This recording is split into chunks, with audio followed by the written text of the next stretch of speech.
All right, good morning, everyone. Welcome back to Sunday Symposium Day. Yeah, we really had a fantastic day yesterday already, in my opinion, and I'm really looking forward to the next presentations. Today, Luigi Marino, you know him already as a performer and guest in the panel on Friday evening. And as I said before, it was originally the emails by Luigi that started this whole idea with a symposium. So again, a special thanks that we could take off from there. We have been focusing a little bit, or we have been talking about your research interests already a little bit on Friday, but you will expand this now. And so the paper that you're presenting is called Focus on Relationships. There is more than what meets the eye. So please welcome Luigi.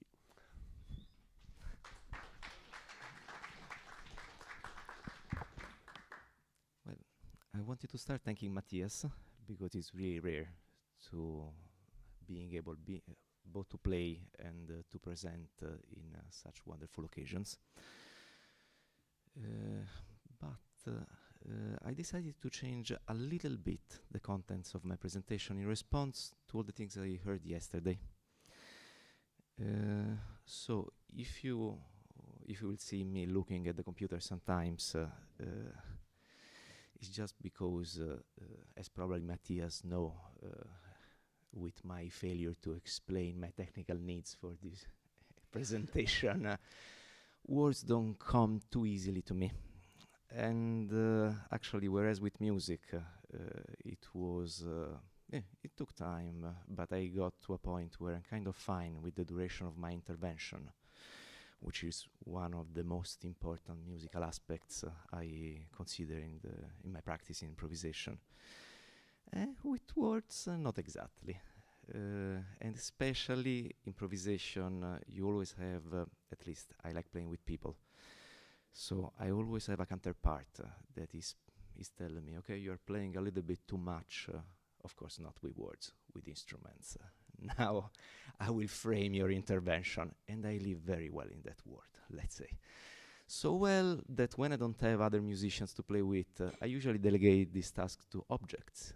I always create little objects that have the same function of framing my actions and my interventions, so I can avoid loops of my mind that often are problematic.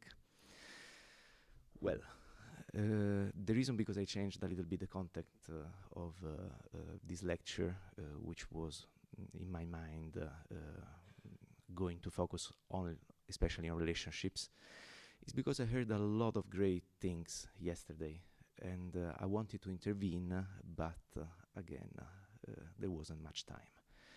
So I will discuss some very specific aspects, besides, of course, my relational approach to improvisation that I heard yesterday. For instance, I will start from the contents I heard yesterday, especially the musicians we discussed. We discussed about, I'm just quoting by memory, but Derek Bailey, Roscoe Mitchell, Evan Parker, von Schlippenbach, George Lewis, Tim Hogginson. And all these musicians, of course I'm missing many of those, but these musicians I mentioned, they belong all to the first generation, with exception of George Lewis, who technically is second generation. Then I mentioned a little bit the so-called third generation, who are now about 60, 50 years old. But as calendar years go, technically I am the fourth. And I always felt that, first of all, no one ever referred to us as the fourth generation, and rightfully so. I'm not a huge fan of this kind of broad generalizations. But I sometimes feel that I have other concerns regarding improvisations that are seldom discussed. So, besides the fact that all these musicians I mentioned, I studied with Roscoe Mitchell, so those are not my idols more. So, of course, it's not a critique, it's just a dialectic. That some of the aspects that were extremely relevant before, and even in the third generation, which means 20 years ago, might be, yes, maybe a little bit less relevant than others. Well, they never defined us as fourth generation, but they defined us as millennials, and okay, that's for the social media. But another thing that stick with me is lost generation. And I was in California looking for a job in 2010, so I think that the definition is appropriate. But I'd love to make sure that someone finds us under the rug, maybe, but wherever. So I will discuss a little bit of my concerns now, and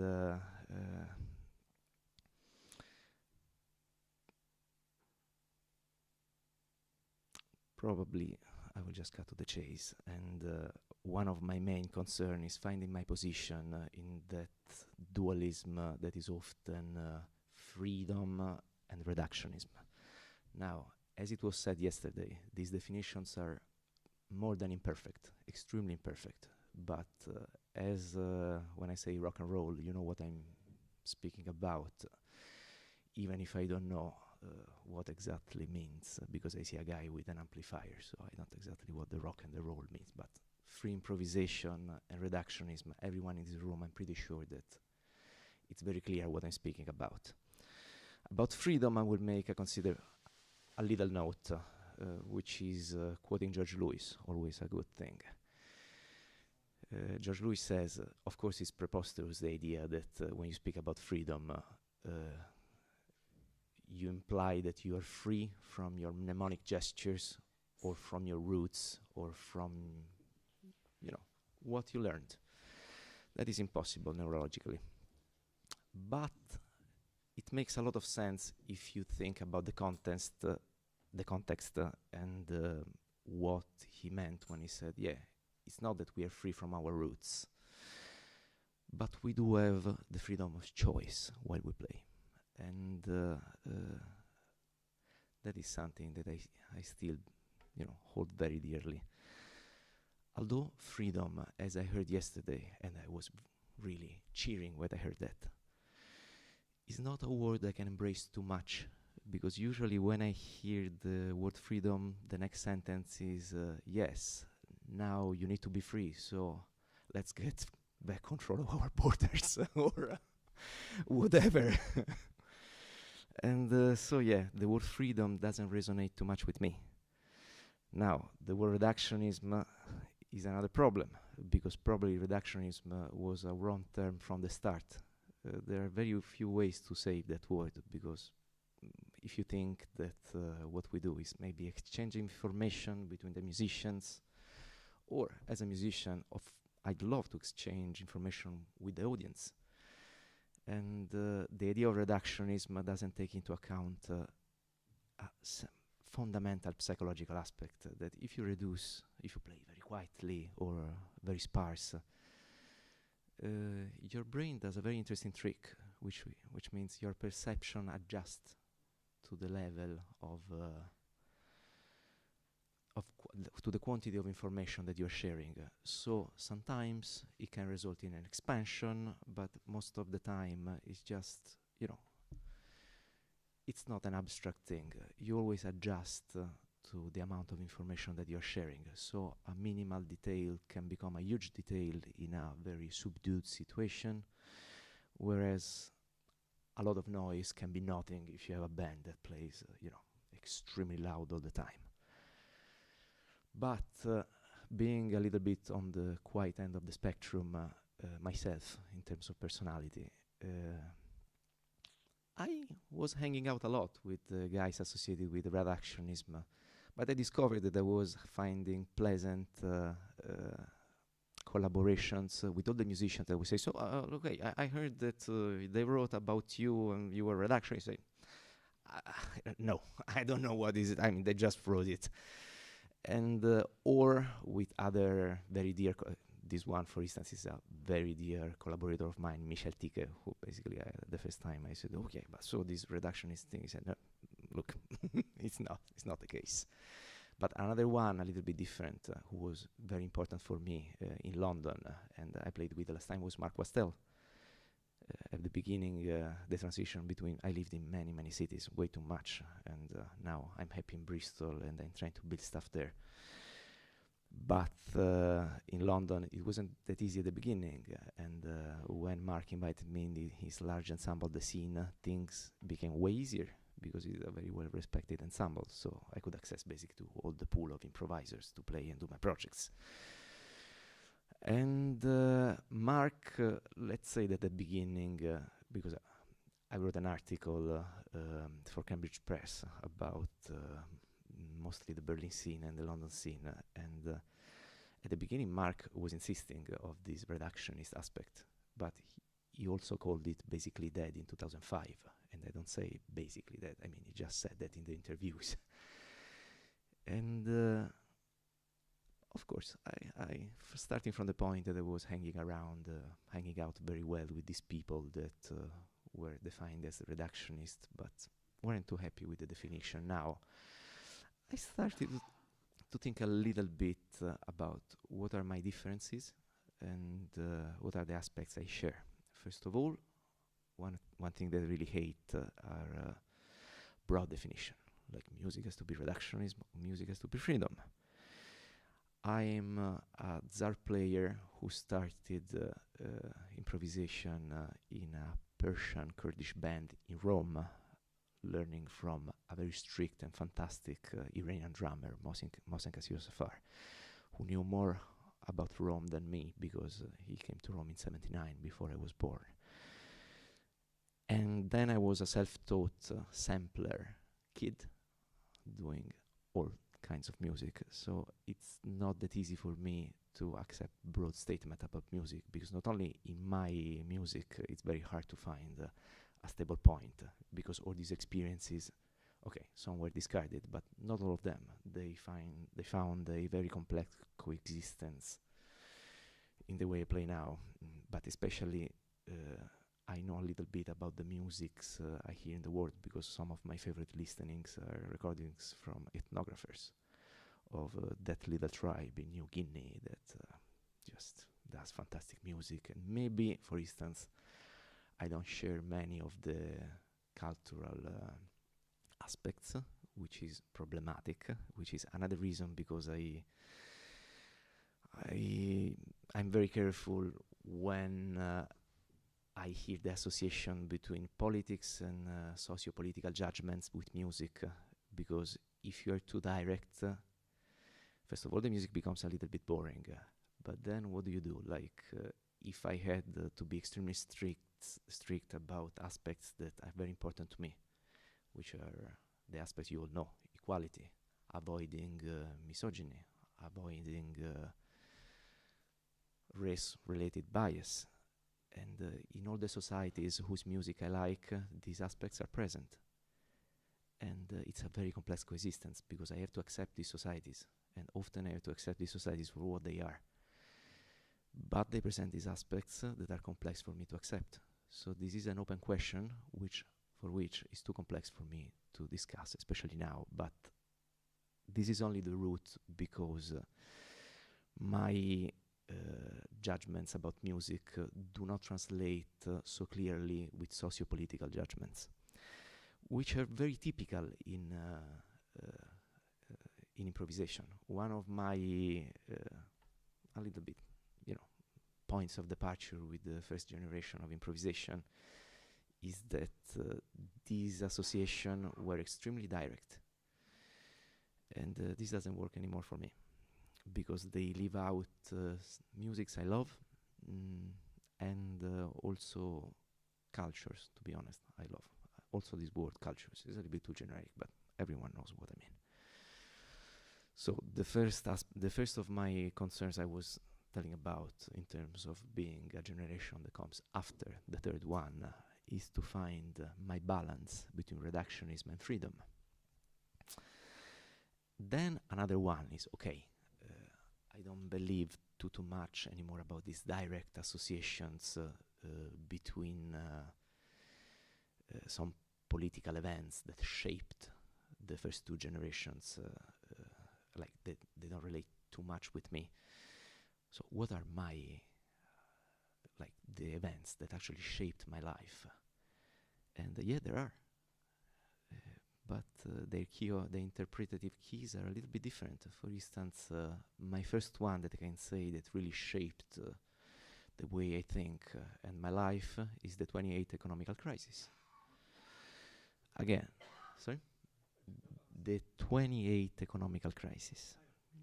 Because that, I think, on one superficial aspect, which is not superficial, but it's the easiest to see, is that, okay, again, free market fails. We know that. And this is not special, and it's pretty much the same things that we were saying before. I'm in total agreement on that, just. It's like that. But the analysis differs a little bit. I might, I will come back a little bit later on the analysis, because my first approach was, our intuition is important because if we think that we are rational actors, then in the economics we see what happens, because the idea of that was common and brought to those problems, both the first recession and the second of the 20th century, both the first economic recession of the 20th century and the first one of the 21st were related to the idea that we are rational actors and we always make the right decision for our self-interest. This probably won't resonate with you, like doesn't resonate for me, but that was broadly believed. Also in some circles, I really couldn't believe that actually that was what they thought, because I was saying, hey, do you talk with people outside? Because this is not what happens. Intuition is important, and intuition fails. A lot of time fails, including improvisation. Intuition is just pattern recognition. Unfortunately, there is nothing magical about it, and now we have so many neurological evidence about it that I need to revise my ideas, because I thought that intuition was something magical, and I thought that until my early 30s. Then they showed me the results, and I want to adjust. I don't want to say, okay, I had this idea, I loved it, so I see that you're saying that, but no, it's not. It's not like that. Unfortunately, it's just pattern recognition, so we have to be very careful about the patterns we deal with when we take intuitive choices. And this works both for music and for the daily life. And this thing was wonderfully expressed by a thinker, a scientist, a psychologist. Have you ever heard the name Herbert Simon?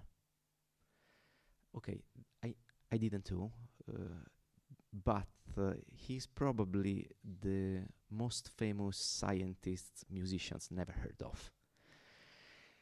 I mean, he's not just a genius. He was a social scientist initially, a psychologist, a pioneer of artificial intelligence. By passing Nobel laureate, they only had to decide what discipline they had to give it to. They decided for economics. And for a work he wrote when he was 28, called Administrative Behavior, a study of decision-making processes in administrative organizations. Yes, my favorite book. And yes, I kind of try to have a social life, but sometimes it's very hard. And this book had one of the greatest principles that helped me to understand how people behaved. It's called Bounded Rationality. I think it was a book in the 47. He wasn't calling it Bounded Rationality. He called it like probably in the 50s, but who cares about dates? And Bounded Rationality says that our rationality is limited, has bounds. And he has especially 3 principles. The first one is that our rationality is limited. And again, Herbert Simon didn't believe too much about this sharp distinction between intuition and rationality. It's just a matter of how quick we respond, but it doesn't change completely our mental processes. But of course, he acknowledged very important differences, because already the fact that one is immediate, one is long, is a huge difference. But so our rationality is limited by those reflexes and habits who no longer are part of the conscious. So yeah, our unconscious reflexes, based on the patterns we acquired, and also genetics, and I mean many other aspects that are complex, and there is a huge literature now. The second one, by those conceptions and values that we hold dear. Speaking about musicians, might be, I mean, before the 20th century and the secularization, might be your religion. A lot of cultures have music, have a very tight and important relationship with religion. But I like to think myself in a secularized culture. So what is another one? Belonging to a cultural movement. Like, if you are too strict about saying I'm a reductionist, now you have to behave as a reductionist in music too, and that limits your rationality, your ability to process, for instance, a lot of interesting musical things you see when you go to the concert, or even musical events that happen while I play. If I have to be a reductionist, and sometimes I hear, okay, but I'd like to expand that thing in an interesting way. No, I can't, because someone will attack me of being rude if I play too much. I really don't care about that. And the third one, probably the most interesting and the most consequential in all the disciplines I really love, is that the quantity of information we have affects our rationality, but in a different way from the past. Like, in the past, the quantity of information was scarcity. You really need to find information to develop something interesting. To be a scientist, you need to go, I don't know, to that library where the manuscripts are kept and get your informations. Now it's different. We are overflown with information. And Herbert Simon said that in the 60s, already in the 60s, he said, now it's a different phase. The problem isn't scarcity of information, it's scarcity of attention. And that is a seminal thing that I keep hearing now from everyone, every scholar of information. But they never quote Herbert Simon, which is very weird. They quote maybe people from the 80s, Mark Weisa, or these.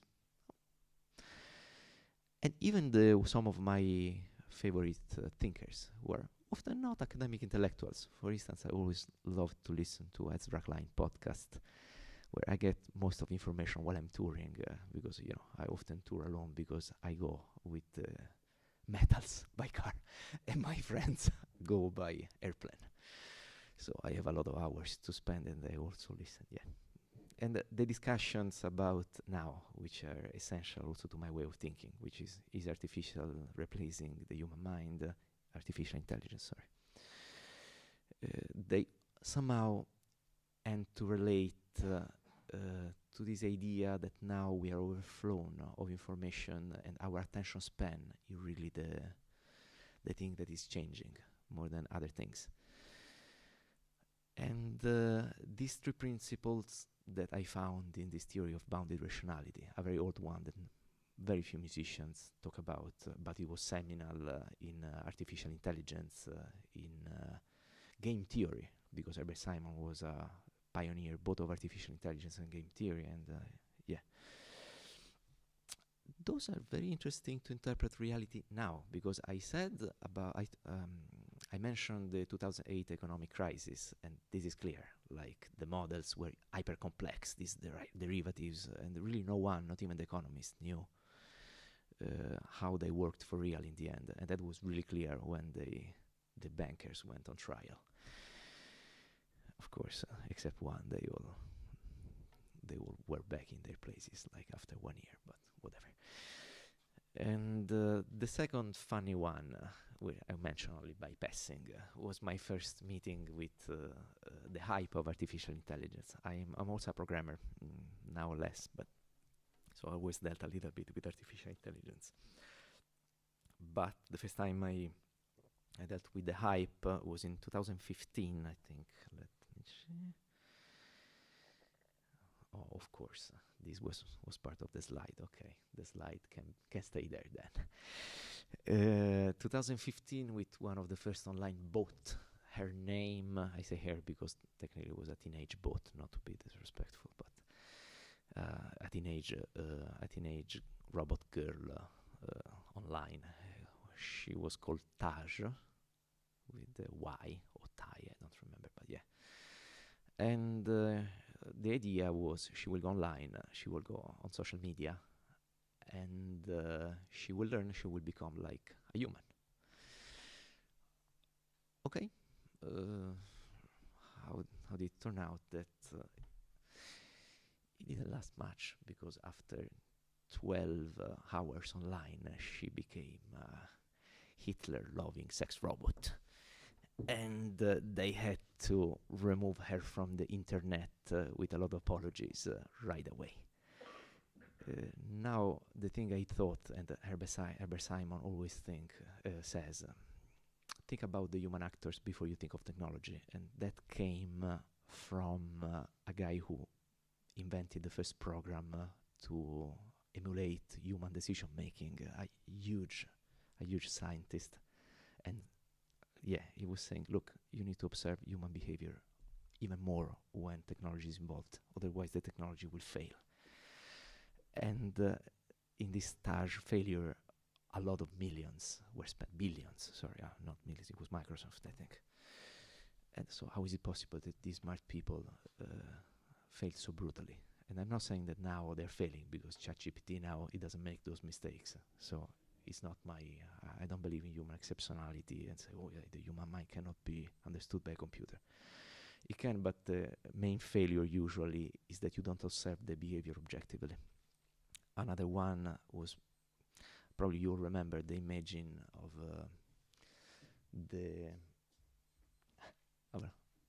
it doesn't disturb me too much.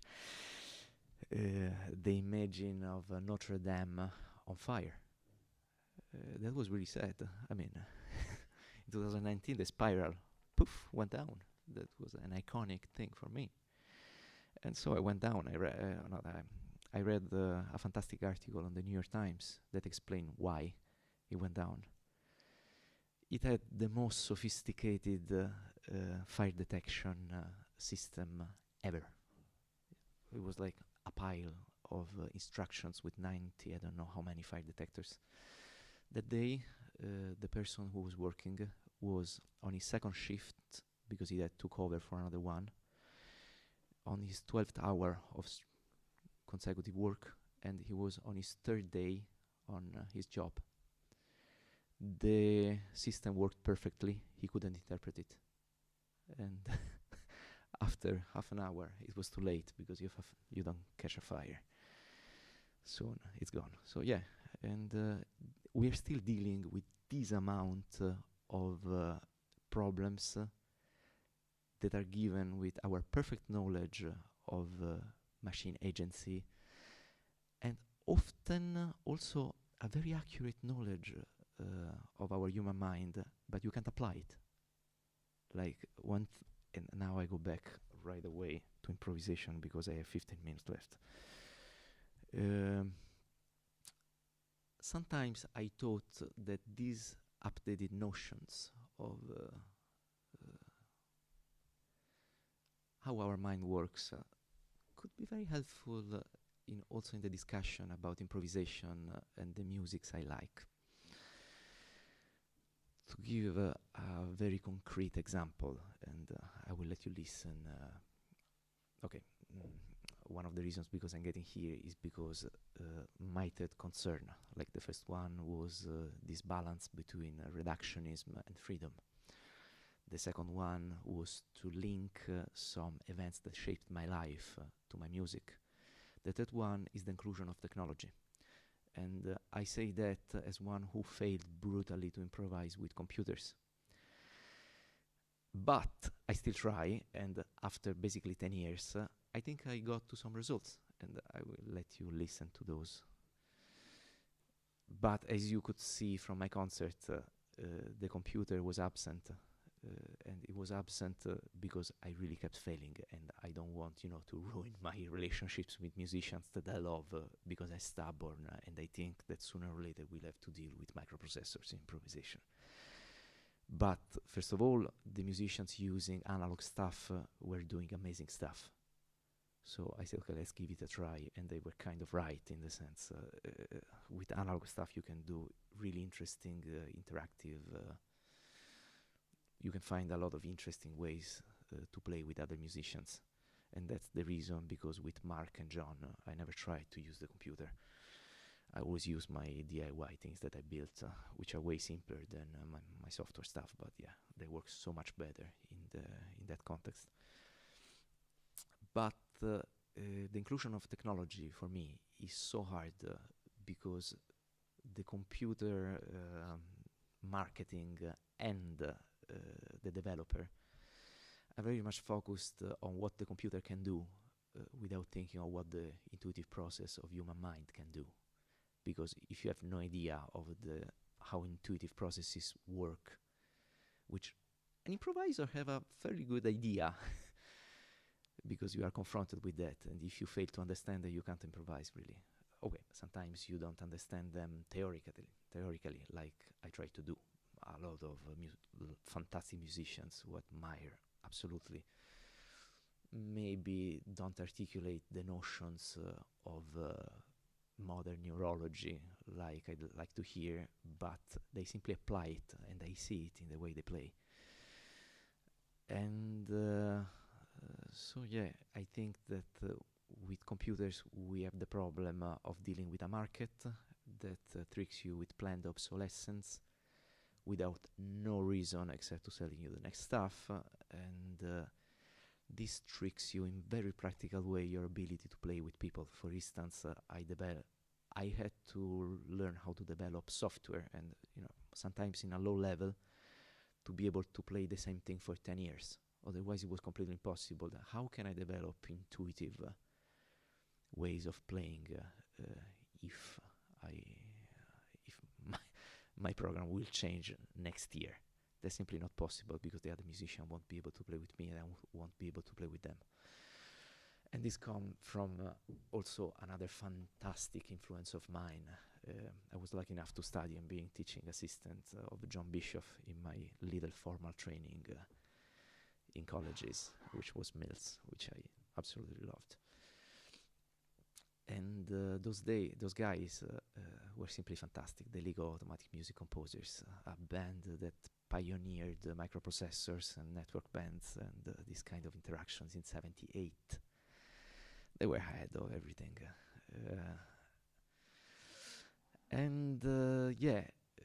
I always thought they were working with such a basic level technology. As still they were developing these interesting interactions, so interesting relationships between the people, the technology. And now, with all this technology we have, we can do the same complexity and interest of the interactions, which I prefer the word mediation, but the interaction might be a little bit more clear. And yes, it's impossible now, and I can witness that, because I keep failing with computers. And so yeah, this is the third and last concern of mine, which being able also to use microprocessors in a way that can add something to improv. But since time is running out, I will let you listen to a work I will publish it on my label, luckily in 10 days. It was perfect timing, so I can do a little bit of advertising.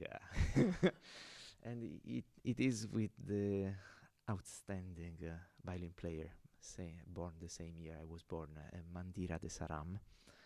And we worked a lot on this project, because at the beginning it was a disaster. We had a concert that was fantastic. Two were completely completely failed. But I think that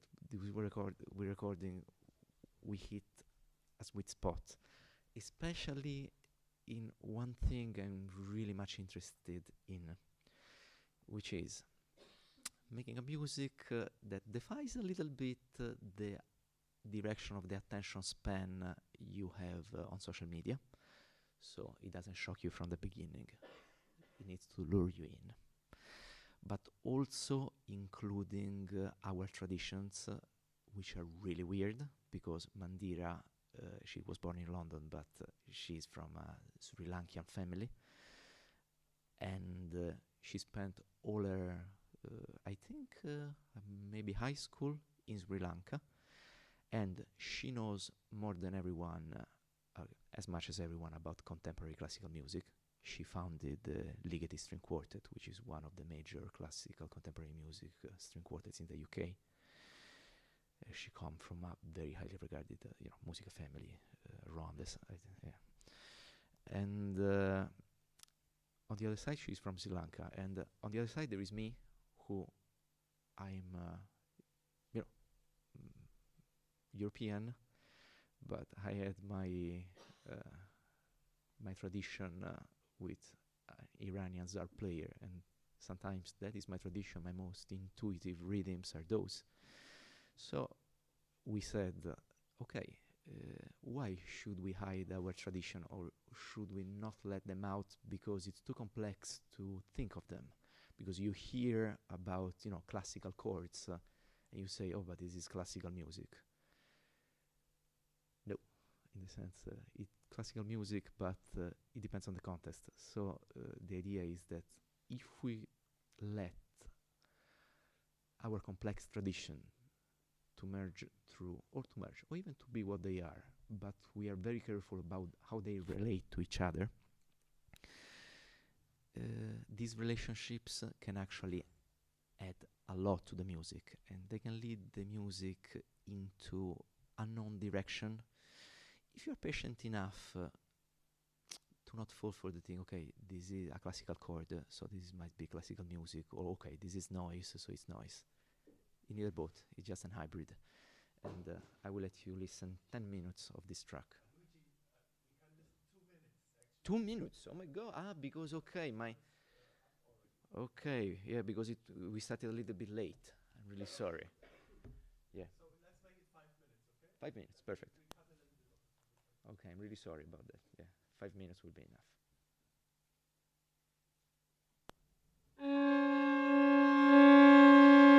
Oh, sorry. This is completely, the electronic part is completely live, like specialized. I'm playing my thing on mono channel, like an instrument, like a traditional instrument.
And that's it, because it's 5 minutes.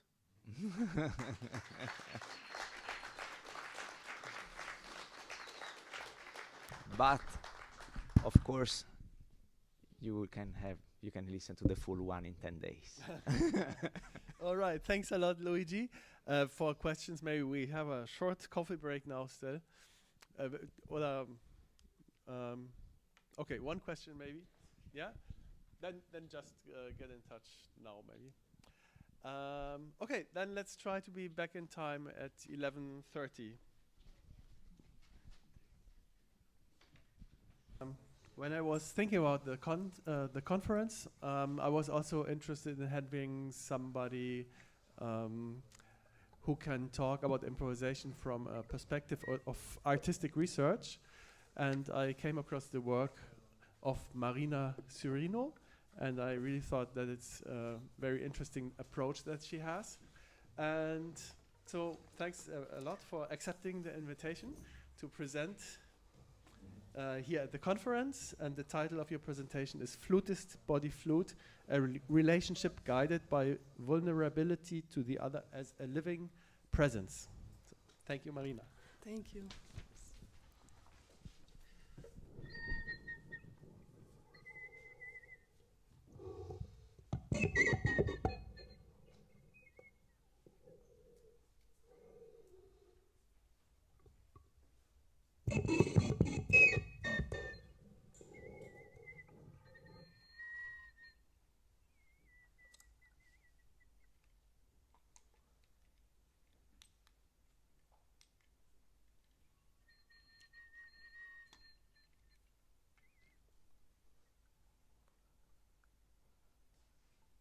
I have a few minutes to talk to you about vulnerability, about otherness, about the relation between a human body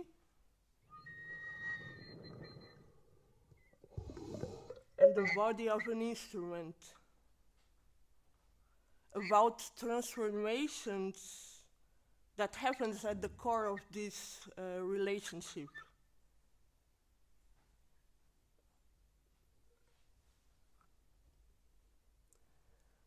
What allows my body and the body of the instrument to be transformed?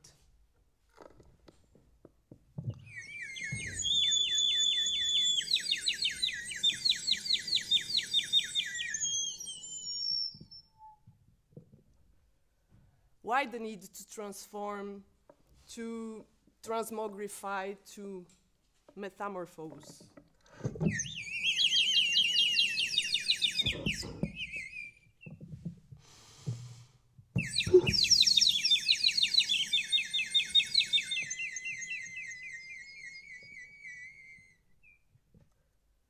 To put it another way, how can the relation between the body of a musician and the body of a musical instrument become a space for the practice of vulnerability?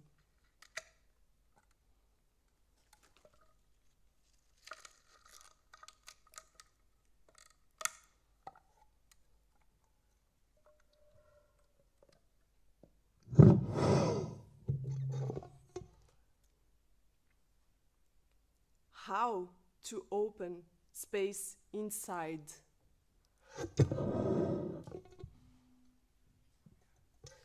Space in between.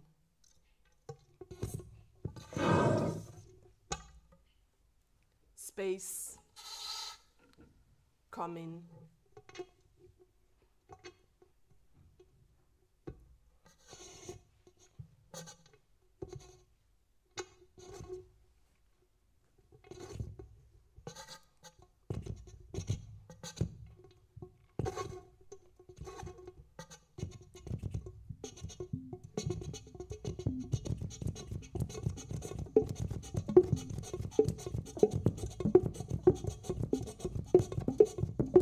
A balloon full of water,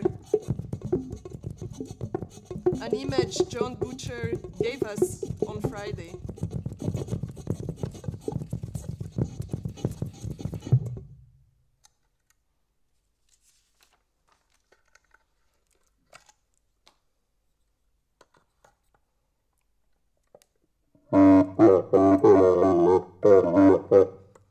Flutist-body-flute relation.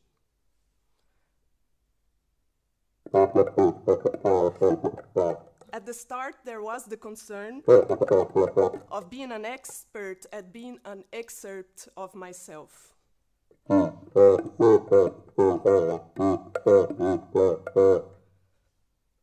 An expert at being an excerpt of myself.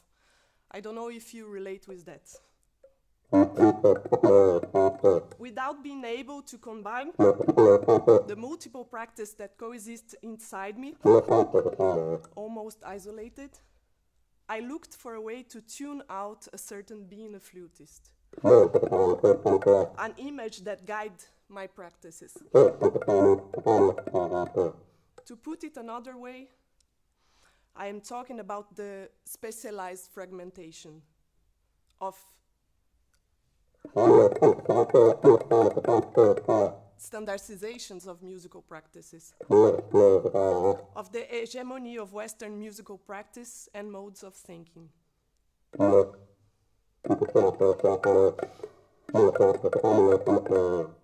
Of a certain kind of musical practices that relegate the uniqueness of the corporeal to the margins of knowledge production. To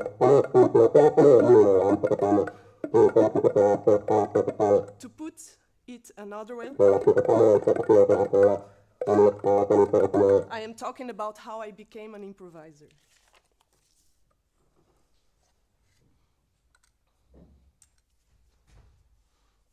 Classical music was the only option when I studied at university level in Brazil, if one wanted to study an instrument at the time. Now we have actually more options of bachelor and masters in music, but at the time, if one wanted to study instrument, they had to go through the classical bachelor.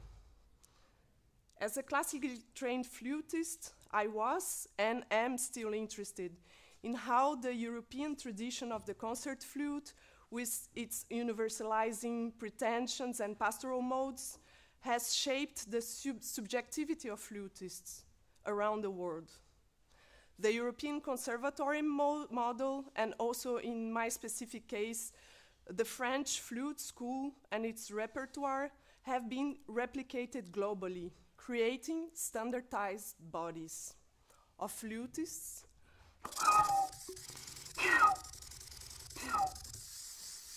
of flutes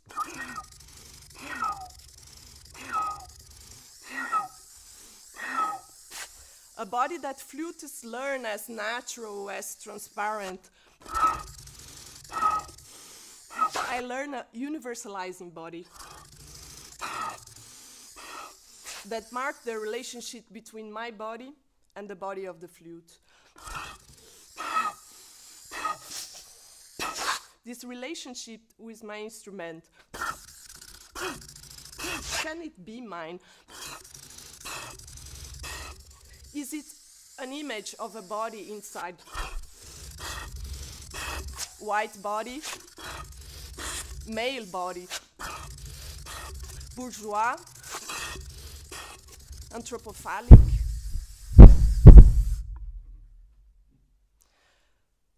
now some ambitious questions. How to empower the singularity and the uniqueness originating in the corporeal? How to call an oppositional imagination that disobeys normativity, heteropatriarchy, and the symbolic orders of coloniality? And how can this be done in an uplifting and joyful way? This vulnerability I'm trying to talk about does not come in a random manner. It's guided by encounters.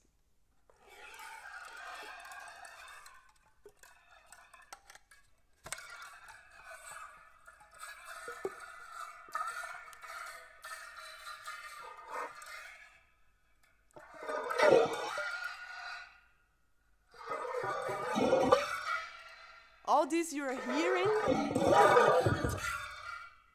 are not extensions, preparations, objects attached to the instruments. They are encounters that transform my flutist-body-flute relationship.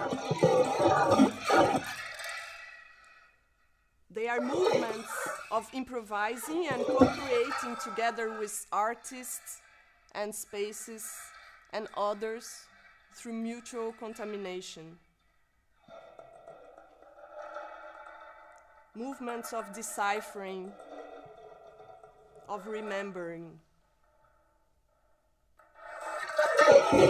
The flutist-body-flute relation carrying the living presence of the other. To briefly give a glimpse of one of these encounters, I am now playing what looks like a metal spring attached to the flute, but it's an encounter. This encounter took the shape of an improvised participatory performance in constant transformation that was co-created by myself and Jorge Alcaide at an underground cistern in Gothenburg, Sweden. A massive resonant space with unique acoustics.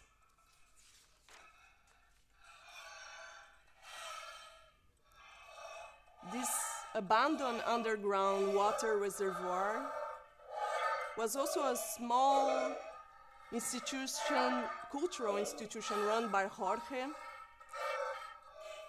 Jorge, who is a multi-instrumentalist, musician, actor, and poet.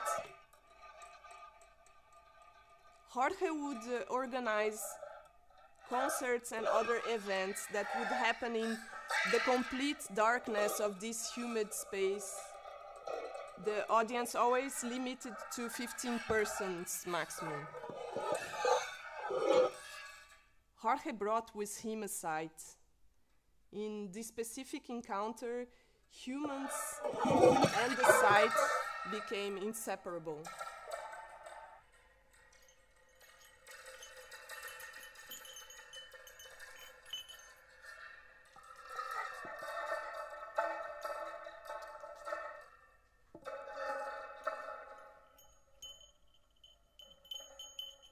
I worked in collaboration with Jorge by way of listening to that particular site from 2015 to 2021.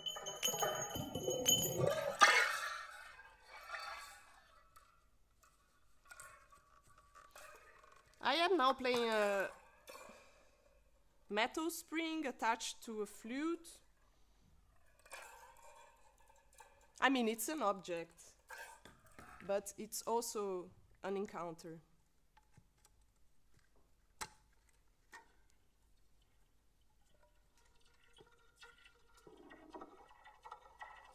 I want to insist in this provocation. Pulsating remains of an encounter inscribed in the memory of my flutist-body-flute relation. Reminiscence of the water reservoir massive reverberations that swallowed us.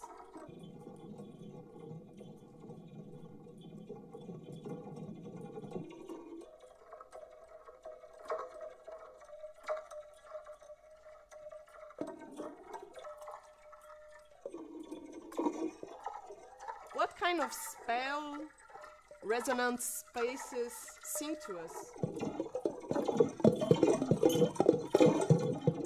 Outside the cistern, every sound became tiny, tiny, without a tail.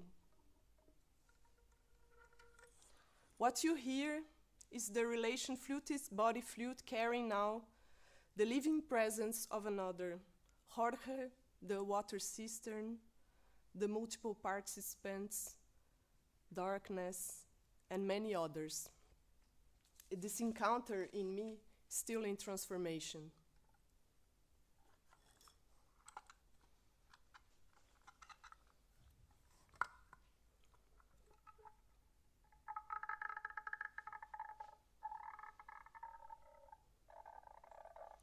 These encounters and transformations do not aim for a new discipline, a fusion, a disintegration of borders, an art with aura of full art.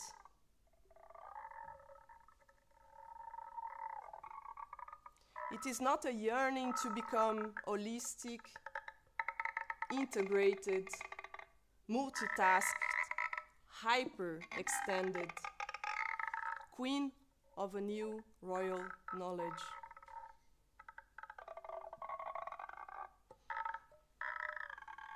On the contrary, it is a search for confusion.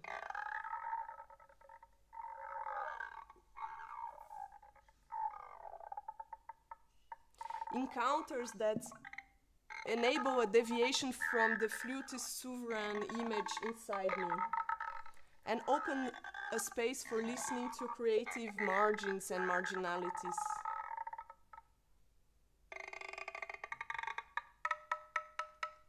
A space hunted by the other. Other human, other bug, other timbre, other instrument, other in, other around, other distant.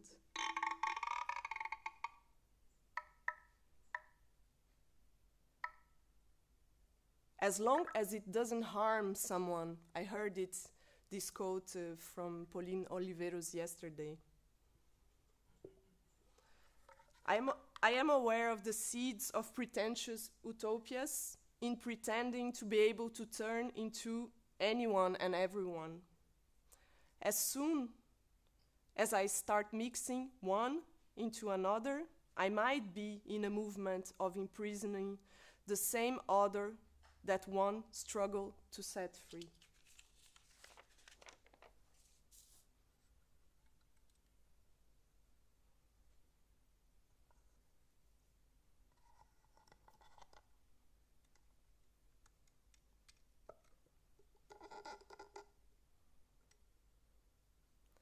Now some perspectives on improvisation.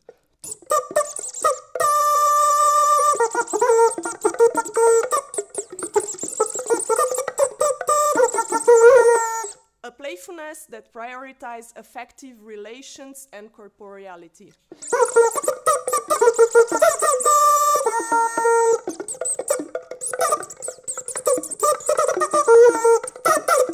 A way of messing with the Western concert flute subjectivity.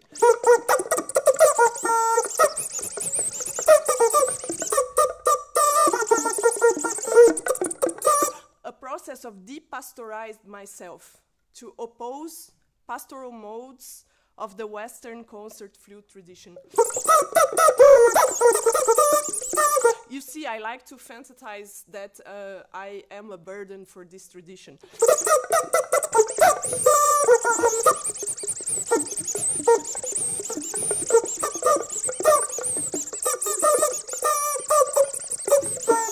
A process of othering my flutist-body-flute relation, a relation that centers joy, pleasure, and touch in opposition to a solitary melodic melancholy.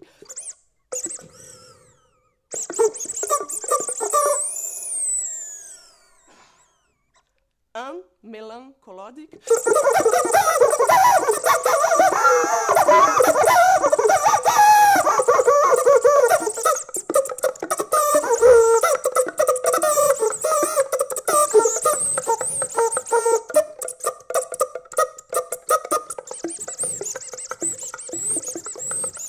A practice of vulnerability, as Sarah Ahmed would say, in such a way that the one who is already assimilated can still surprise, can still move beyond the encounter which names her and holds her in place.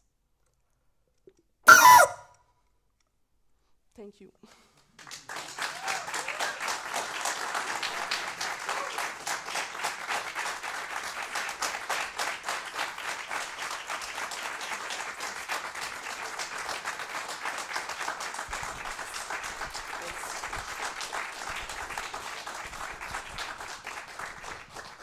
Thank you so much, Thanks Marina. for having me, really, thank you.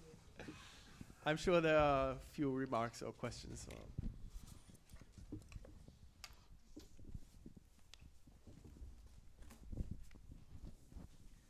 Thank you so much. It was really, truly inspiring, and for me, the performance at this on the second day, after all the discussions about freedom and whatever it may mean, which are never free. We are not free, and I think you really made a point of that.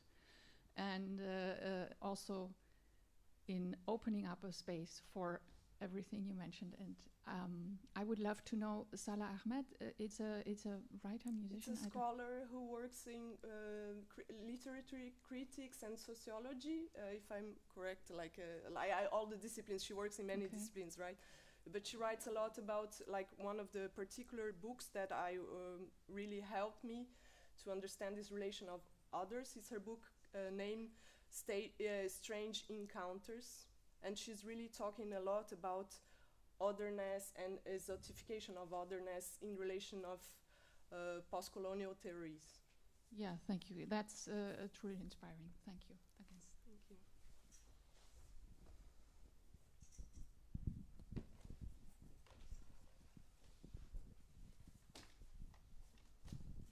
What can you add to this? I'm sure a lot.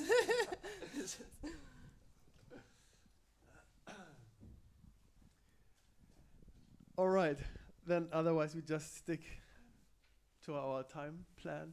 Yeah, we have lunchtime if anyone wants to. No, not yet. Not yet? Yeah, not yet. No, I mean after. We have another presentation. Yeah. Then we will continue with Ulrike Brandt in 5 minutes' time. Thank you again. Thank you, thanks.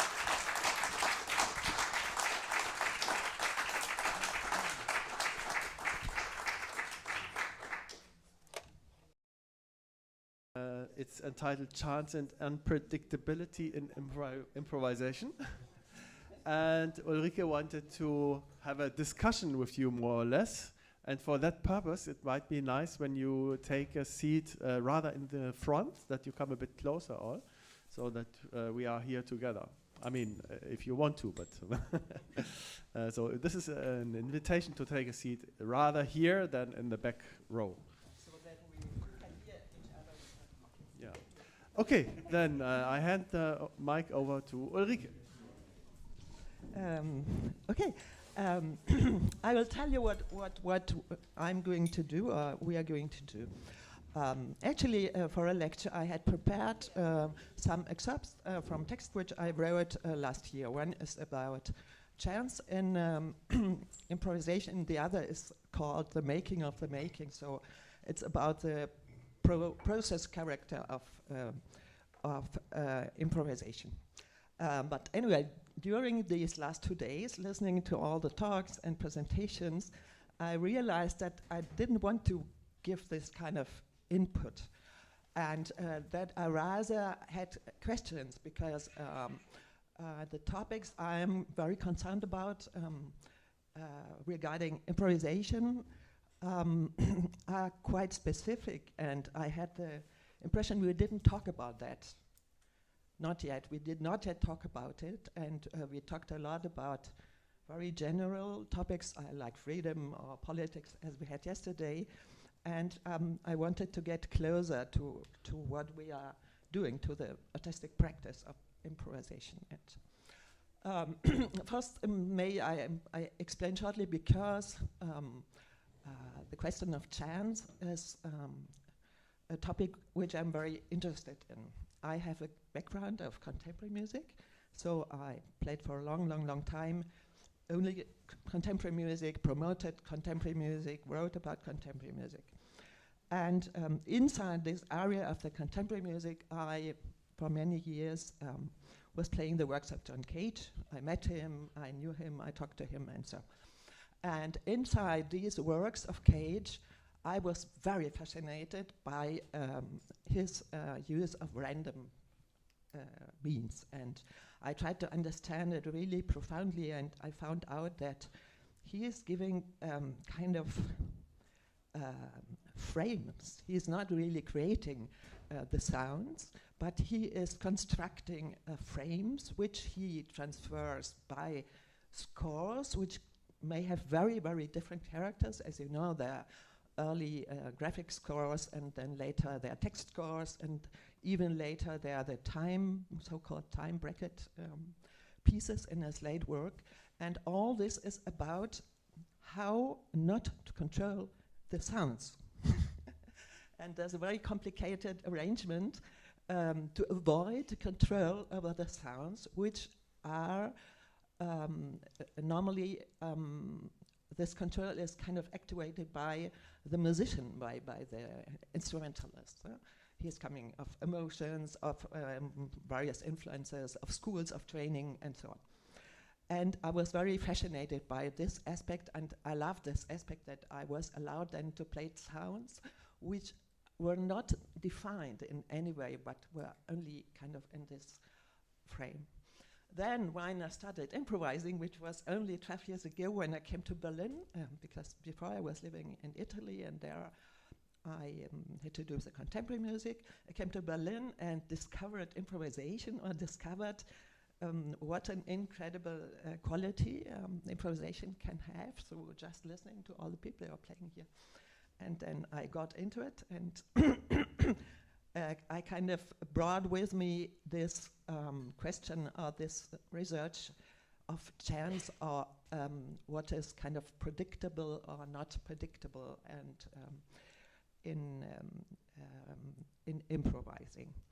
From this question of the unpredictability or predictability in improvisation, I then shifted to a topic which is, on my advice, resulting from it. The question how our mental processes are made, which is our mental state during improvisation. Where are we in the future, in the past, in the sound we are doing, and how these mental processes are also connected to the body. How do they?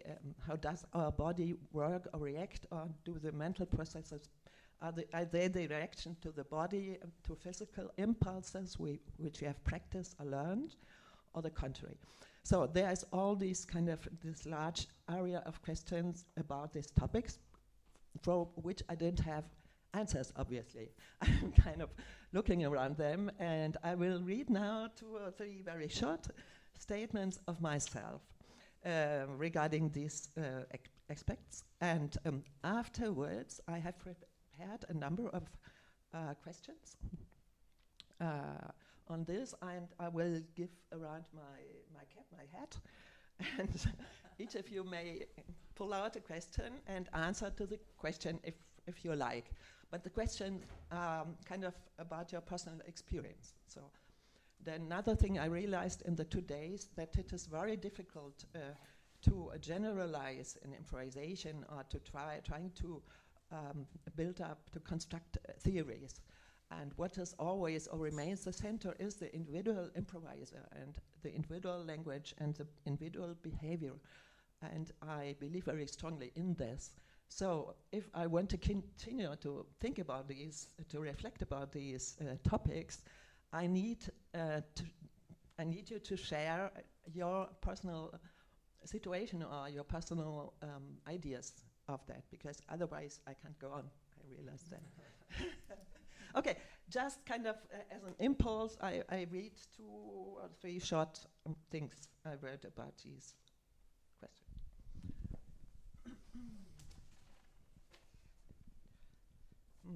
improvisation and chance. Where exactly is the space for chance in intuitive playing? In a broader sense, one could claim that every intuitive playing with a high degree of unconsciousness also gives the room to chance. Although the content comes from mental areas in which it has already been experienced, its connection, its exact appearance, its sequence and linkage are always different. As an improviser, you even experience a tendency to repeat elements and processes that have been trained in motor skills or that have been heard in music. The creative work of improvisation consists of counteracting these patterns and breaking them up. The term inhibition plays an important role here, recognizing automatism during the improvisation process and redirecting, fragmenting, or substituting their means, creating the conditions for leaps and the possibility to cross boundaries. This requires vigilance and a willingness to take risk and is rewarded by the fact that failure in improvisation does not really exist, except as a relapse into a mechanical production of sounds and noises. Another flash of chance can be found in the sound itself, namely at the level of its instrumental production. The greater the noise content of the sounds, the greater the degree of unpredictability in the tonal nuances of acoustic instruments. Many improvisational musicians cultivate this aspect of their playing. Me too. with its large wooden body and horsehair-covered bow, the cello is predestined to produce countless different sounds.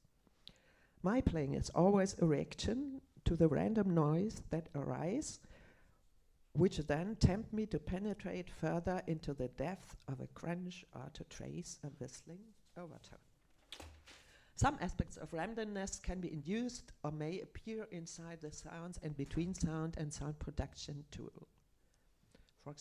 For example, I am doing it by making pitch unclear through glissando or the left-hand finger pressure, by continuous bow shifts on the contact point of the bow, which allows to arouse different overtones, damping the string, random scordatura, random tuning of the strings in advance or during the performance, and adding a fifth or sixth string on the cello, kind of a diagonal string, which then it can't be tuned.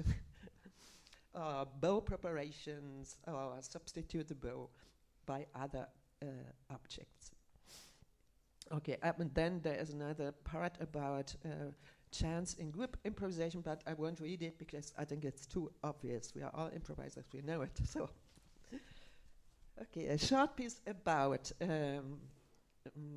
another question, which is kind of a burning question for me always. The first sound. In order to better illustrate the process of improvising, I try to describe the process that precedes the first sound.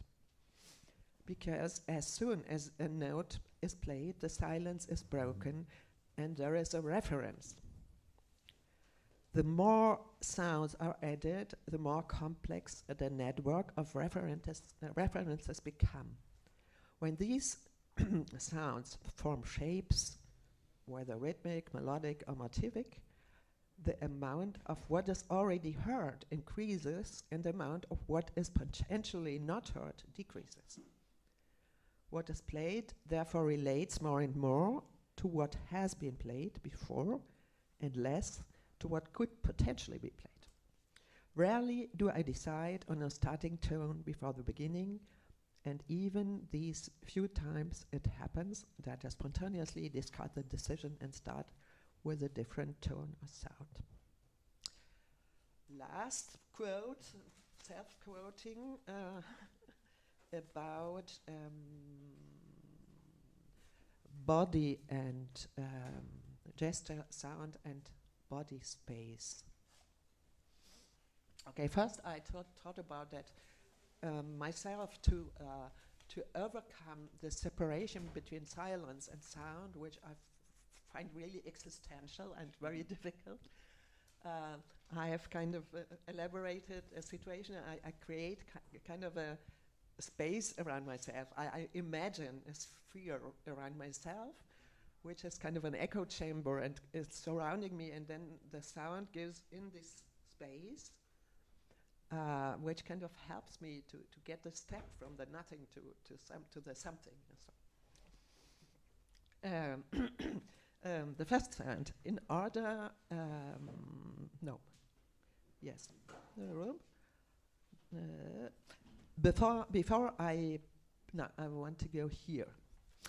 Apart from the creation of an imaginary resonance chamber, which is this kind of imaginary sound acoustic space, apart this, a second process takes place before the first sound is played. This has to do with an impulse whose trigger is not always comprehensible to me. The amount of time that passes between the establishment of the resonance space and the gesture that produces the first sound varies greatly. In this moment between the opening of the resonance chamber and the first playing gesture, I turn my attention inwards to feel which kind of impulse is waiting there. This feeling has more to do with physical movement than with sound in my case. The impulse comes from a gesture that is reflected on the instrument and creates a sound there. For example, if I'm very calm, this impulse can lead to an extremely slow preparatory gesture with a bow, for example. The hands, which were perhaps previously resting on the knees or holding the bow loosely, move towards the string and feel for the place where they will rest on the fingerboard. The resulting sound then has a soft and gentle attack. However, if there is a restless, nervous, and short-faced sense of time, this gesture can be lightning fast and leads to an accentuated and loud first sound. Then we have still something about flow, but I will ask you.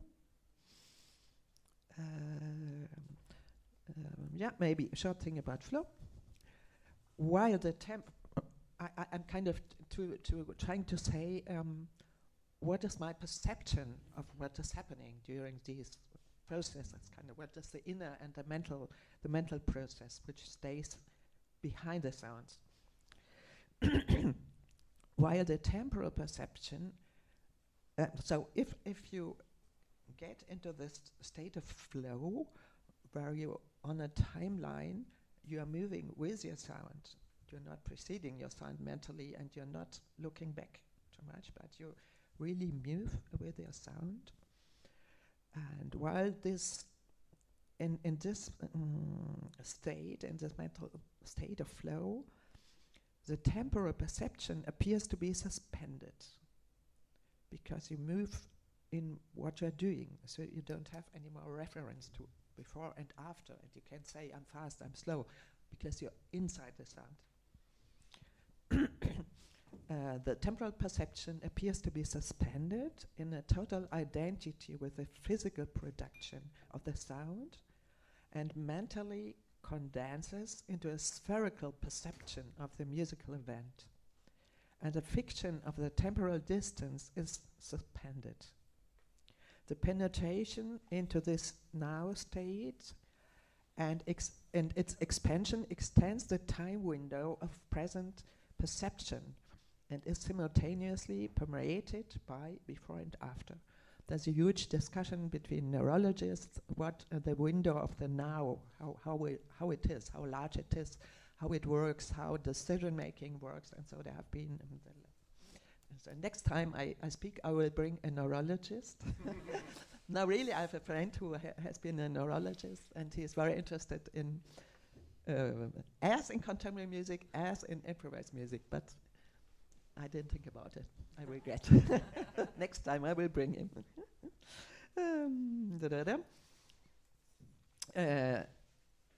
The absence of metric or rhythmic structures allow a total surrender to the plasticity of the spatial sound and a mental reflection, a unity of the vibrating medium, instrument, with a haptically acting body of the instrumentalist. For me, so in these moments is very important, the body, the feeling, kind of the sense, how I'm connected with movements I'm doing, and how sounds and kind of mental control or mental movement and body are connected. I find this very interesting. In the ideal case of complete absorption and playing, the music arises from a region within which it is no longer possible to determine which one of our senses is activated. From a realm superior to the senses, where all sensory impressions and expressions merge into a holistic unity similar to a gestalt, which manifests itself as a free play in a moment of maximum concentration and simultaneous serenity in the sense, allowing and letting go through the available means of the playing, in the sense of motoric availability of countless combinations of playing gestures and sound production techniques. Okay, so far my statements. Now you, I have these questions. Maybe I once read all the questions, and then I think it's a good idea. You just pick one. If you consider it's something you are not absolutely not interested, you pick another one. And so maybe we have there of each question 3 copies, and maybe we have more people to answering to one question, and so on. Okay, the questions are: which is the role of unpredictability in your improvisation? 2, where does the first sound in your piece come from? 3, how do you consider the role in improvisation of motor automatism on your instrument? Kind of trained motorical stuff which just happens and you say, oh, what my hand is doing. So, no, come on. How can I get rid of it? And which strategies do you apply to block it? Then another interesting, for me very interesting, how do you practice improvising? By improvising, or do you have special strategies you use only off stage? Then how much do you want to know in advance about what will happen during an improvisation? Do you trust in the unforeseen? What about your self-observation in playing? Where is your mind located between memory, invention, and playing? Then 2 others we didn't talk about. Do you sometimes re-notate improvisations, and why? If why? When you think about flow, do you think about a mental state or a physical process? How does your memory work when you are playing? Okay, now put away this, maybe. So we talk always.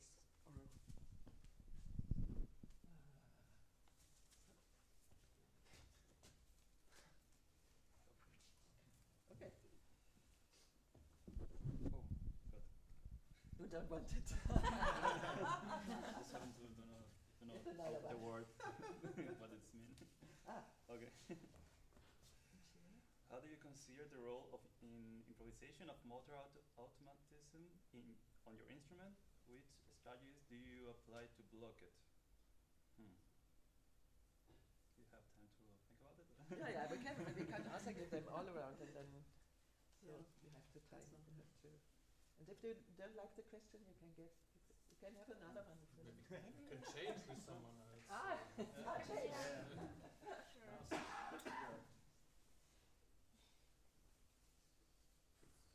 Maybe when danach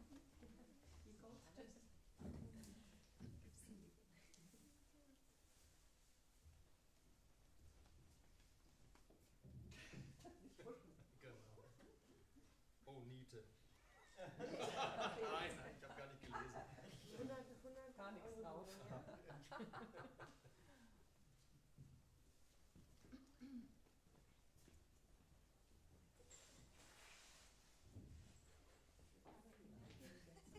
Exactly. How much time do we have? That's another question.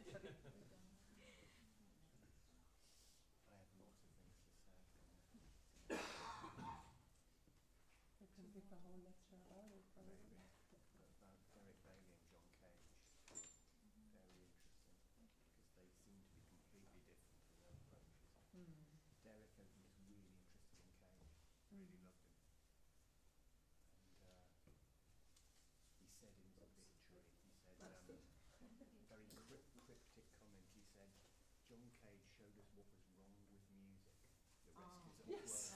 The Yeah. rest is up to us. Nein, ist keiner für dich dabei? Yeah. Für manche kann man sagen, aber das interpretieren dann ja. Oh, see, I like that one. Yeah. Okay. That might be unpredictable and answer a different question to the one I've got.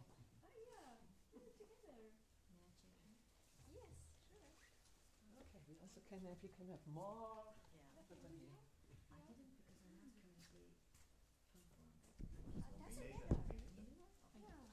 Are we starting to talk randomly? Yeah. Thank you. Yeah, I was just thinking about it because it's difficult. So I have, how do you practice improvising question mark by improvising question mark, or do you have special strategies you use only off stage, which are not so what I'm doing there and not on the stage? Yeah. Okay. Actually, what I do is maybe you can give the microphone for her. Yeah. And everyone can hear easier. So what did you understand the question? Yeah. So what I do is to gather material actually and techniques. That's my way of creating this pool of elements and starting points.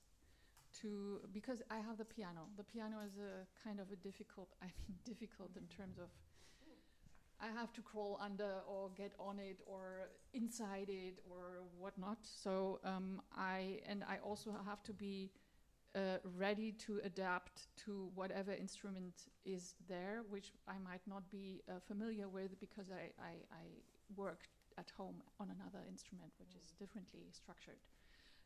So that's what I do. And then what you said about the, oh no, that's another question, the beginning. No. Okay. And so definitely that's something which I don't use on stage, but on stage, of course, I use what I then is like a starting point, like an impulse where I start from. So that's one of the things I do. Is there a big difference between practicing and stage? Yes, because for me, very important is also the audience and the space. And so sometimes I can get into the space and with the instrument together beforehand, sometimes not. It's like really, I have to go on stage and voila, that's it. So what I have these elements and everything I kind of gathered in my body and in the specific instrument, and then come all the other aspects, the space, people, audience, resonances of the instrument and on stage and specific situations which add to what I do. Thank you. Someone close there wants to speak?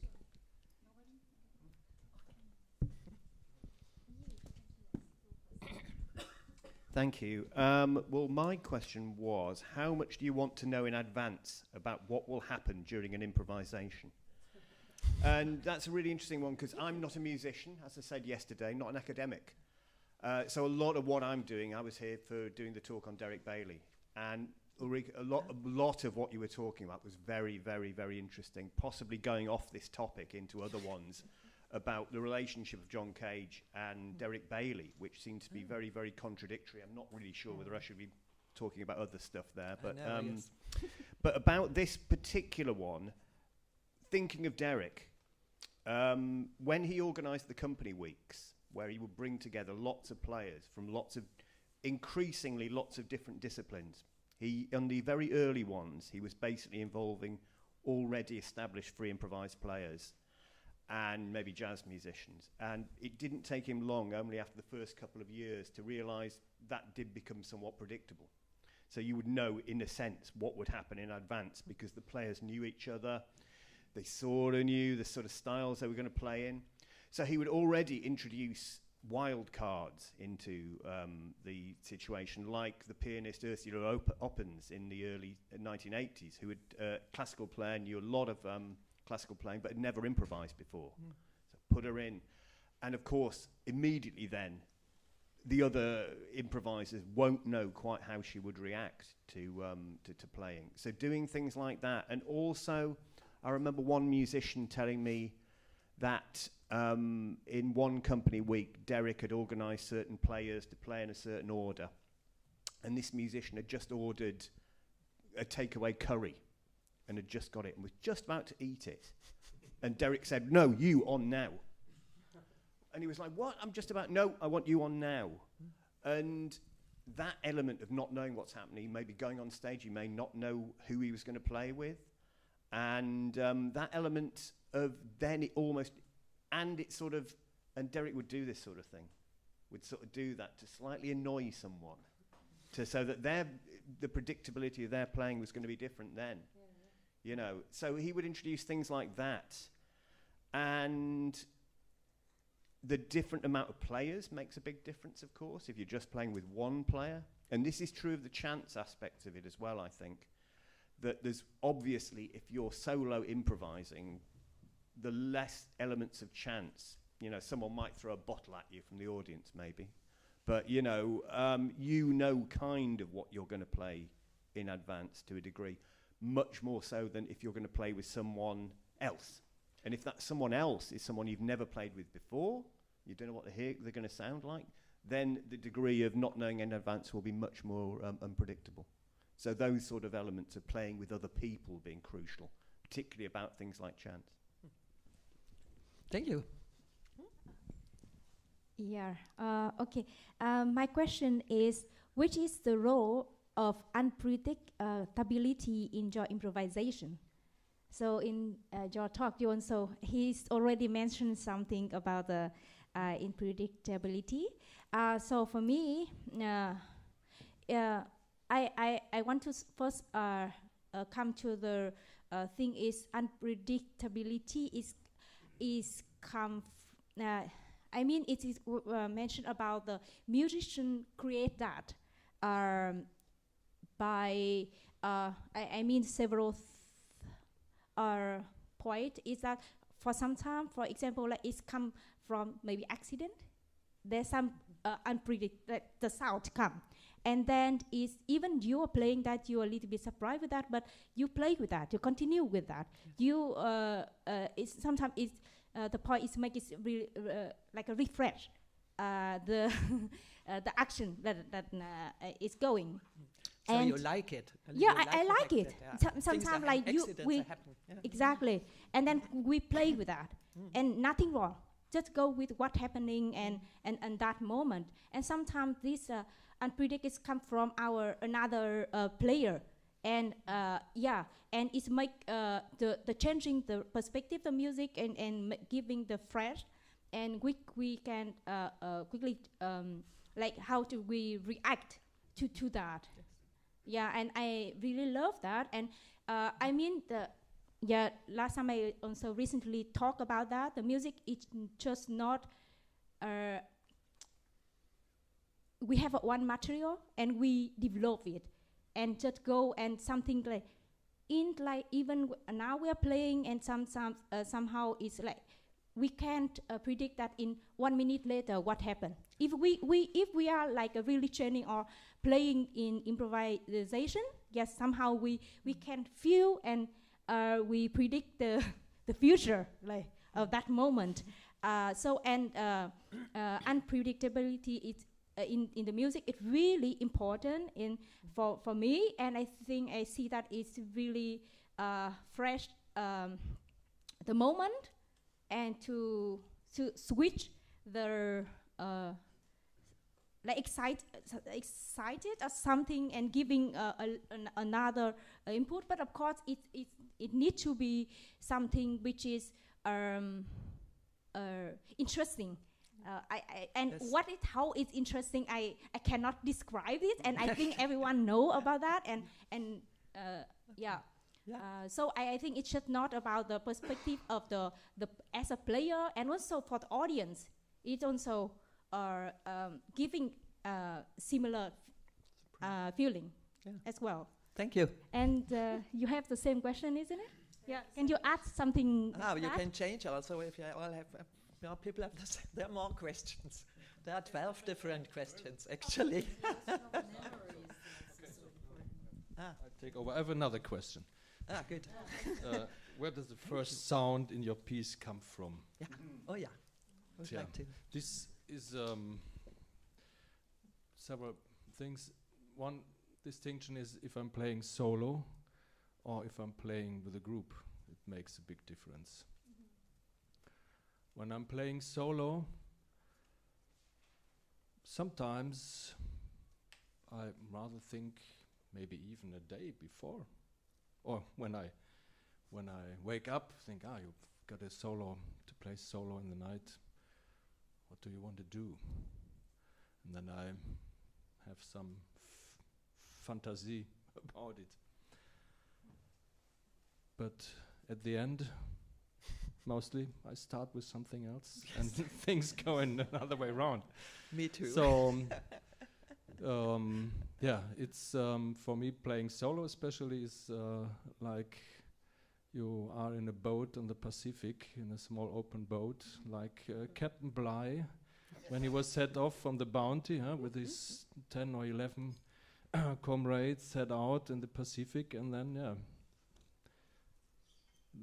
there was some starting point, but then afterwards he had to find his way without charts and anything, which he got indeed. It's a strange, interesting story. I like it. And yeah, so that's it. So mostly then in the last moment, maybe I decide in another way. And it's a question of the room, of the atmosphere, how I feel. And so then there is some kind of preparation, mental preparation, but at the end I like this challenge that in fact maybe I just switch in the last moment to something else, which is a surprise for me as well.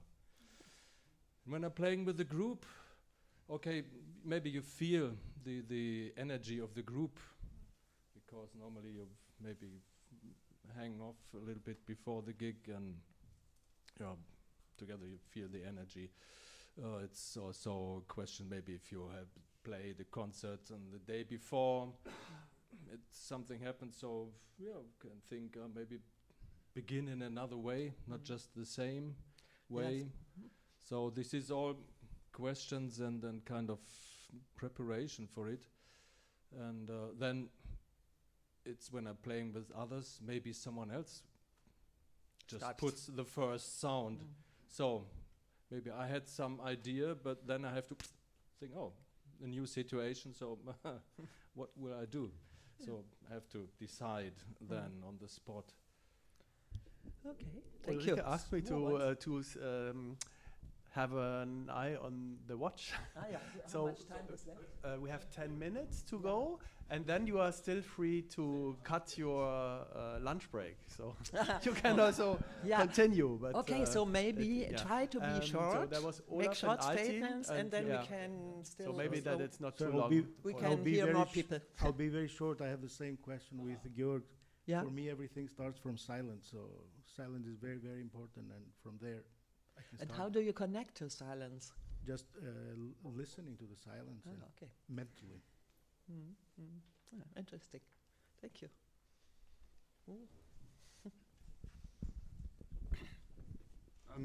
I thought I was a bit wanted to say, because I've had the feeling that there's a connection between the different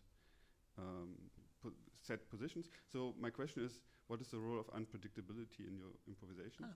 And the connection was a bit that I think his Tim's position was like positioning the unpredictability into the other people, which can also become very predictable, because when you have a lot of chaos and you have kind of the same chaos all the time, or you have this kind of like the more reactive position where you basically say, okay, somebody brings me something and I have to react to it, or my sound is making something and it might sound today or feel today differently, even though it's the same sound. So I play differently, and this unpredictability from the very minimal scope to the very broad scope is always shifting. So Yeah, your this is very position, interesting. Your idea that you, which you mentioned in the beginning, that the piece develops a certain degree of predictability is also broken within a piece again and again. I mean, hopefully, actually, so that you have the fun of the chance. Otherwise, we were composers and would write it down and you had the control. Yes. So I think this level of scope of unpredictability is very important. And thank you. Who else?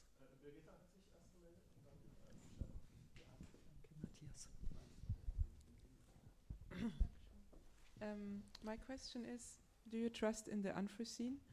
And I think, I mean, which obviously relates to the other answers and questions, but I think to me there are two different layers. One is I do, but I think it depends on the framework, because I would say in general I do trust in the unforeseen, and that's like the reason for playing.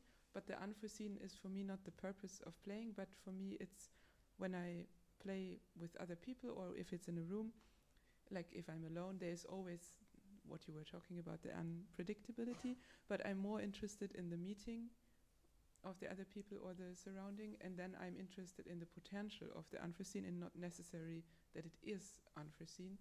And so when you just said that about the composer, because I'm also a composer, or I mean, we can discuss all the terms, but if I compose for other people, then I'm equally interested in this meeting of the person.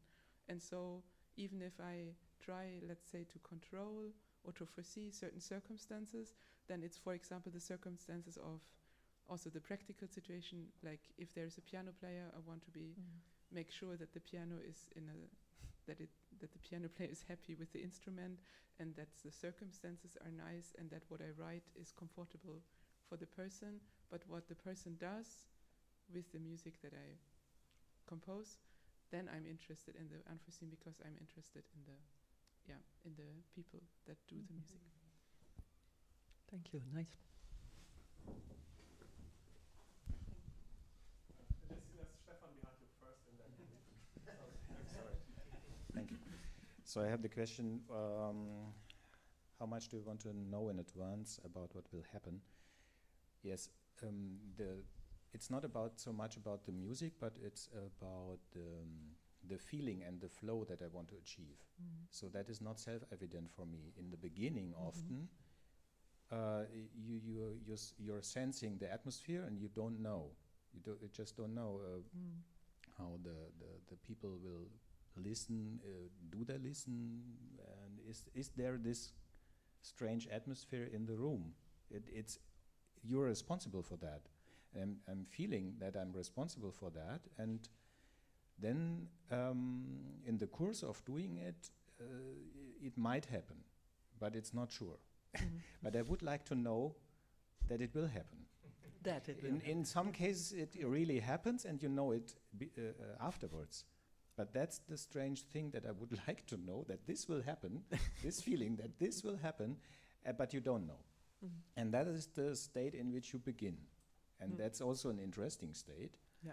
And this change of the state, that you think about it, and I think I experiences it like in starting the improvisation, etc. It is more conscious, and it's more self-reflective, it's more observing what's going on, more conscious, and you got more and more unconscious in the flow. So, and I also want to know whether the experience of flow that I have really transfers to the audience. It's also not self-evident, you don't know. Everybody can go out of the room and have another aesthetic experience.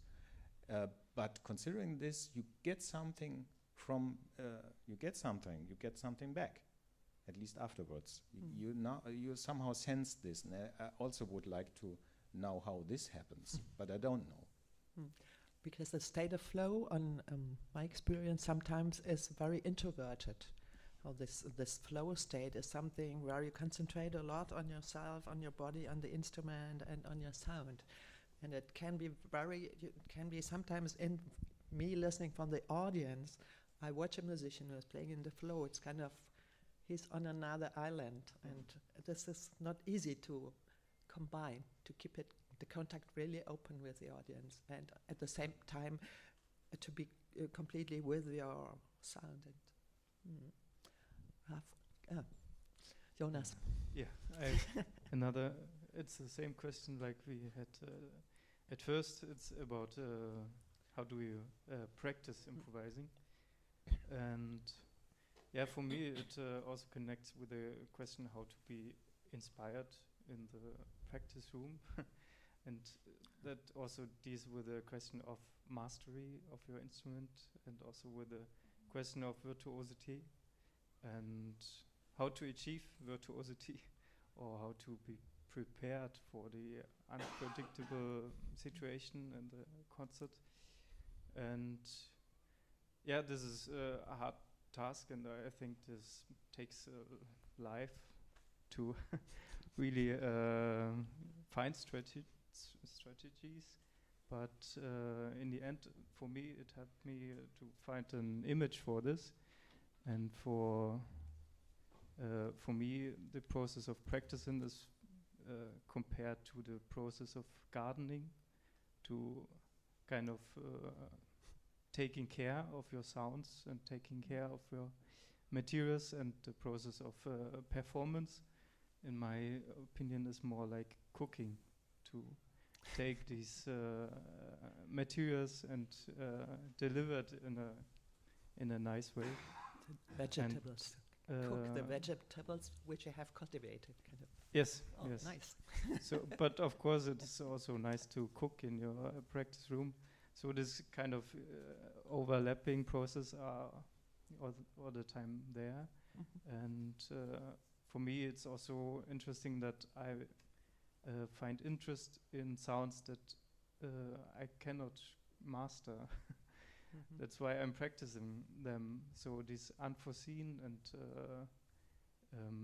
elements are also there to observe with curiosity. Because when I can master my instrument, then I don't have to practice anymore, and then I'm done. That means so that's while you are during practicing, you are trying to go to the borders. You have to have a challenge. You have the challenge to go against the wall in some way of certain techniques or a velocity or whatever. Yep. Okay. I keep it short because we're talking about food already. So, so it would be the time now. But, okay, last. Just a final remark. I had something on unpredictability. I have the feeling most of us are seasoned, whatever that means, improvisers in this room. But I think this the stance of unpredictability, it's actually quite a scary thing for people who are maybe less experienced improvisers. And I think that needs to be cultivated, and that it's this sort of openness, it's a bodily and mental openness to allow yourself that spontaneity, that unpredictability, whatever we call it. And I think maybe it's more of a question for the room. When you started, how uncomfortable was it? Because I do certainly remember when I started improvising, and it goes back to sort of making, getting your body out of certain mechanical, maybe patterns that you used to, let's say if you're trained as a classical musician. And that first leap of, someone just saying, just play. That is really scary. And so how scary was it for you, maybe if you remember? Maybe what did you do to... so we should take that conversation over lunch, but I would be interested in... We can talk about also at lunch, I think, no? Or do we have someone... Yeah? We continue outside this room. All right, eating and drinking, and thank you very much. Everyone, thank you, Ulrike. I made this very... So I actually made this very tight schedule. So it's really good that there are presentations that encourage discussion and exchange. Great. So thanks, everyone. So we'll see back in 1 hour, and there's something to eat upstairs.